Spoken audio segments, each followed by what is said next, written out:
Bonjour à tous, nous vous proposons ici une version française du webinar qu'a proposé Christian Barton au congrès de la SFMA, congrès qui portait sur le syndrome fémoro-patellaire.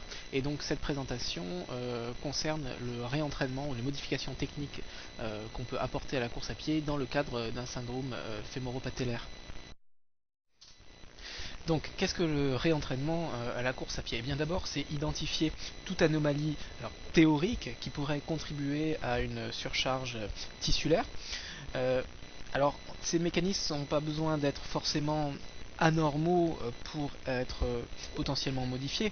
Si par exemple on a quelqu'un qui a 10 degrés d'adduction de hanche lors de sa course, ce qui est à peu près normal, eh on pourrait quand même lui proposer de modifier sa technique de course dans le cadre d'un syndrome fémoro-patellaire pour réduire cette adduction à 7 ou 8 degrés, ce qui est assez pour réduire les contraintes au niveau de l'articulation fémoro-patellaire et probablement soulager les symptômes du patient. Ensuite, il faut voir si ces mécanismes sont réellement modifiables. Si par exemple les causes de l'adduction sont structurelles, si par exemple on a une antéversion du col fémoral, il est évident que nous ne pouvons rien y faire au risque de faire plus de mal que de bien. Ensuite, il faut voir comment faciliter les changements voulus, et cela va passer par vraiment un encouragement au niveau de l'apprentissage, de l'apprentissage moteur pour s'assurer que ces changements soient maintenus dans le temps. Au final, nous devons trouver la meilleure voie, la voie la plus simple pour aller vers ces changements. Alors, il est certain qu'à chaque fois qu'on va essayer de changer la technique de course, au début ça peut paraître un petit peu difficile, mais avec la pratique et l'ajout d'autres interventions, eh bien, ce sera de plus en plus facile, et peut-être que cela au final deviendra la technique propre de cet individu. Au final, c'est pas bien différent que de modifier la technique d'un service au tennis ou d'un swing de golf. Alors, quels sont les éléments biomécaniques que l'on retrouve souvent associés au syndrome fémoro-patellaire? Eh bien, en proximal, on peut déjà penser à la bascule contrôlatérale du bassin, ce qui peut ajouter pas mal de contraintes au niveau des structures liées à la bande latilo-tibiale. Ensuite, on peut regarder la contrainte, le contrôle du fémur, qui peut partir en adduction et rotation interne. La rotation interne qui va entraîner un roulement du fémur sous la patella. Ensuite, dans le plan frontal, on peut regarder la quantité de valgus du genou. Et dans le plan sagittal, on va regarder la flexion à deux moments différents. Au moment de la phase d'appui, là où trop de flexion va être associée à une augmentation des contraintes fémoro-patellaires, et aussi au moment de la phase de contact initial, où là, par exemple, par contre, un manque de flexion va aussi augmenter les contraintes au niveau fémoro-patellaire. Alors après, on regardait plus en distal la mécanique au niveau du pied. Alors là, la pronation par exemple, mais on sait que c'est pas vraiment associé avec le syndrome fémoro-patellaire, sauf si cela est lié à ce qui se passe en proximal. On peut regarder aussi l'attaque du pied. Et on peut regarder si elle est lourde, si l'attaque est talon, et ce qui va nous permettre de savoir s'il y a une capacité à absorber la charge au niveau distal. Alors souvent, on va voir associer une foulée trop longue avec l'attaque talon, et donc ce manque d'absorption qui va donner vraiment des contraintes au niveau fémoro-patellaire. Et effectivement, cela est juste lié au fait qu'on pose le pied trop éloigné du centre de gravité. J'aime bien utiliser l'analogie risque chez les coureurs blessés. Alors, ce qui est applicable à tout autre concept biomécanique d'ailleurs. Alors, premièrement, le R pour réduire la charge totale appliquée. Très facile à mettre en place, il suffit de réduire la quantité d'entraînement du coureur. Malheureusement, pas toujours bien accepté par le coureur. Ensuite, deuxièmement, comment améliorer les capacités à absorber et à diminuer la charge? Eh bien, c'est là que la préparation physique va rentrer en compte. C'est relativement facile à mettre en place et sans danger. Par contre, ça prend du temps, à la fois sur l'agenda, mais aussi à faire effet. Ensuite, comment éloigner la charge là du genou? Eh bien, le problème est qu'on va éloigner la charge, mais elle ne va pas disparaître. Elle va aller vers d'autres structures. Et est-ce que ces autres structures ont la capacité d'absorber cette charge? Point d'interrogation. L'exemple parfait, c'est l'attaque talon. Si on passe vers une attaque avant-pied, on va éloigner la charge du genou et de la hanche, mais l'augmenter au niveau du pied et de la cheville. Donc est-ce que l'individu est capable d'absorber cette charge à ce niveau-là? Ça c'est à voir, et il faut sans cesse continuer à adapter les capacités tissulaires du patient et aussi ses objectifs. Donc au final, y a-t-il des preuves en faveur des modifications techniques de la course dans le syndrome fémoro-patellaire? Nous avons réalisé une étude publiée dans le British Journal of Sport Medicine, et qui est en accès libre, et qui portait sur les blessures du membre inférieur en général. Alors, nous avons résumé, synthétisé 49 études liées au réentraînement à la course. La majorité sont en lien avec la biomécanique. Nous avons par ailleurs incorporé l'avis de 16 experts à travers le monde. 10 conditions ont été évaluées sur lesquelles on pense que des modifications techniques pourraient avoir une influence positive. Eh bien, sur ces 10 conditions, en fait, il y en a deux on retrouve des preuves, certaines preuves, et notamment par le syndrome fémoro-patellaire. Alors pour ceux d'entre vous qui sont un peu geeks sur les bords, vous retrouverez 10 fichiers supplémentaires à cette étude, ce qui représente environ 150 pages. Bonne lecture.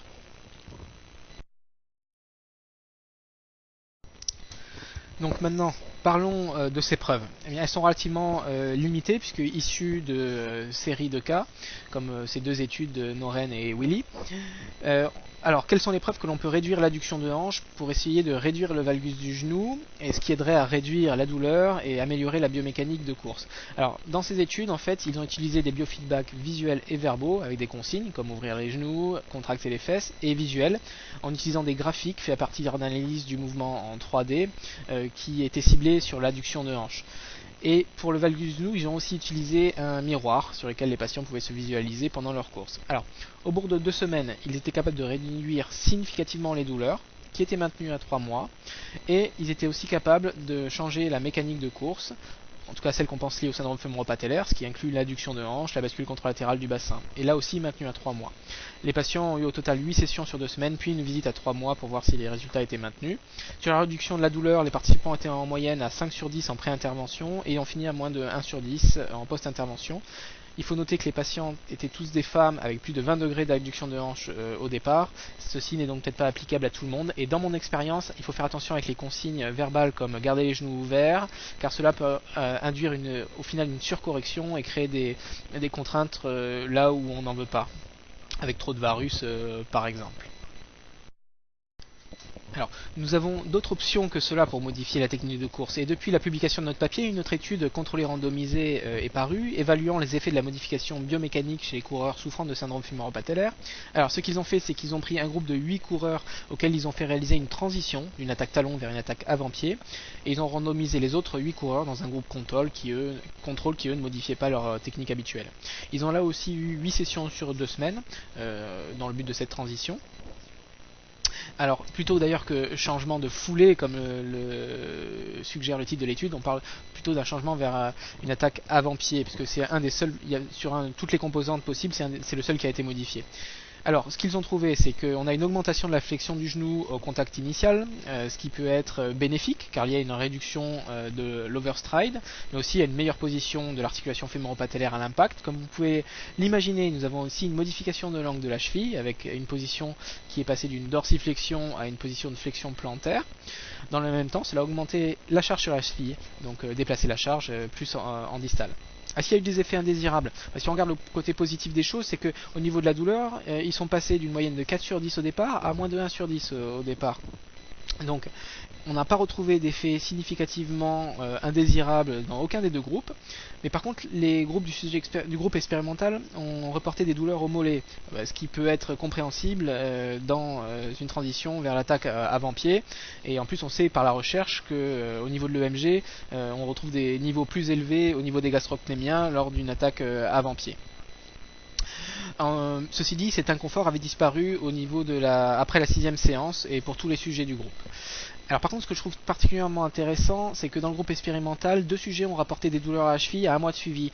C'est des douleurs qui disparaissaient rapidement lorsque les patients ont arrêté de courir, et cela ressemble pour moi assez à ce qu'on retrouve dans le syndrome fémoro-patellaire au départ. Donc il faut peut-être être précautionneux lorsqu'on propose ce transfert de charge, car la quantité de charge est importante, et je serais quand même curieux de voir ce que donnent ces gens sur une période plus longue. Alors voici une autre option. On va regarder ce qui se passe dans le plan sagittal, et personnellement dans ma pratique clinique c'est ce que je préfère car je trouve le moins risqué. Willy et Hall ont réalisé une étude où ils ont regardé la mécanique dans le plan sagittal et comment cela était lié à la force de réaction au sol et à la cinétique du genou. Ce qu'ils ont trouvé, c'est qu'il y a une relation importante entre une fréquence de pas plus basse et un contact éloigné du centre de gravité, un plus grand mouvement vertical du centre de gravité et une plus grande flexion dorsale de la cheville, ce qui va être lié à une cinétique plus grande du genou et donc plus de charge sur articulation fémoro-patellaire. Et ces différents paramètres sont plutôt simples à modifier. Il y a beaucoup de recherches qui évaluent la fréquence de pas et on sait qu'une augmentation de 5 à 10% conduit à une réduction significative des contraintes fémoro-patellaires et des charges sur le genou. Alors, pour travailler sur ça, de façon pratique, on peut utiliser un métronome pour évaluer la fréquence de pas. Donc chez cette personne, typiquement on a un overstride classique avec une attaque talon, un genou très tendu, ce qui va donner beaucoup de contraintes dans le membre inférieur, et on va lui donner comme consigne juste avoir des pas plus rapides et une attaque au sol plus douce. Et on voit que rapidement on a maintenant une attaque qui est plus mi-pied, ça a diminué sa longueur de pas, et on sait donc que cela va réellement diminuer les contraintes au niveau de son articulation fémoro-patellaire. Cela sans se concentrer sur son attaque de pied, ni en lui donnant des consignes comme garder les genoux ouverts. Maintenant, revenons à cette coureuse. On voit qu'elle a une longueur de pas très importante, une flexion dorsale de cheville importante, une attaque talon, et aussi qu'elle a beaucoup d'interversion au niveau du bassin. On va faire un petit exercice par rapport à ça. Vous allez vous lever, s'il vous plaît. Maintenant, vous allez sortir les fesses. Et essayez de contracter vos fesses dans cette position, en antéversion. C'est difficile. Alors maintenant on va faire l'inverse, on va diriger les fesses vers le bas. Maintenant réessayer de contracter les fesses. Et ouais, c'est beaucoup plus facile. Donc vous pouvez vous rasseoir. Et les consignes donc on va lui donner à cette coureuse, c'est la même chose. C'est pas plus rapide, contact au sol plus doux, et on va lui demander d'avoir ses fesses vers le bas. Au départ elle était à 3-4 sur 10 de douleur.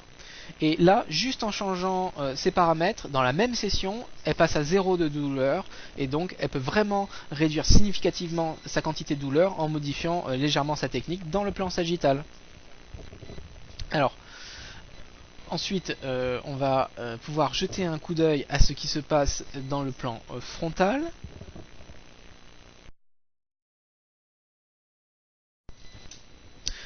Donc dans ce plan postérieur, nous voyons qu'elle a une adduction de hanche excessive, une rotation interne du fémur et une bascule du bassin. Si on regarde le pied aussi, on voit qu'elle a une pronation plus importante. Alors ce qui est intéressant, c'est que nous avons effectué des changements dans le plan sagittal qui ont mené à une réduction de l'adduction de hanche, de la rotation interne fémorale et de la bascule du bassin, ainsi que de la pronation du pied.